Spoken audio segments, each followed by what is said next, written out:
My roommate thinks her online boyfriend is a control freak and wants to transfer him to me. He's always checking my location and even tells me what to wear. You never had a dad, so maybe you'd actually like that kind of controlling older guy. I was about to slap her across the face when a line of floating text appeared before my eyes. Stella is so clueless. This older guy is hot, loaded, and has more stamina than college boys. Just act cute a little and he'd give you his life. Older men do like to be controlling, but they control you by dressing you, cooking for you, buying you mansions, transferring you to good school districts, and making you go from community college to Harvard. Don't worry, Claire is just a tool. Once the older guy realizes he's talking to someone else, he'll come back to find Stella.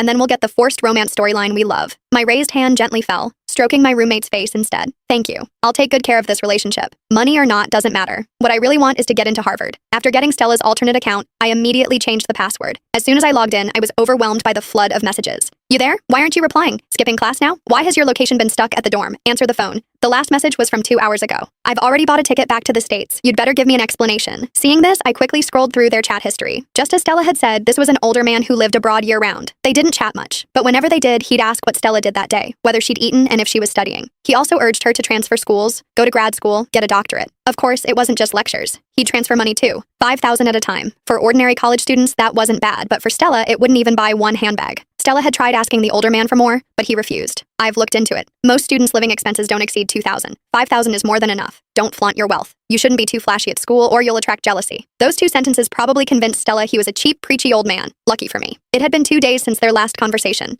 Stella hadn't replied to any of his messages, which must have driven him crazy. I quickly opened the text box and apologized. I'm so sorry. I've had a fever these past 2 days, been completely out of it, and my phone broke.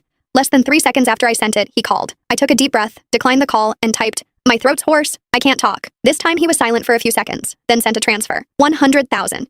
Is it because I didn't give you enough spending money last time? Are you angry? I counted the zeros on the screen, my fingers trembling slightly. 100,000, just like that. Who said this old man was stingy? He's incredibly generous. I didn't accept the money and typed, "I don't want money." The older man. Then what do you want? I stared at that line, my heart pounding. I don't want to go to school anymore. After I sent the message, the chat went quiet. At the same time, floating text appeared. Claire has such a big appetite trying to become a sugar baby right after hooking up. Too bad the male lead hates gold diggers like this. He likes ambitious people. Just wait. He won't reply. Older men despise this type the most. My heart tightened and I quickly added another message. I mean, I want to drop out and retake the SAT. Can you help me? Time ticked by second.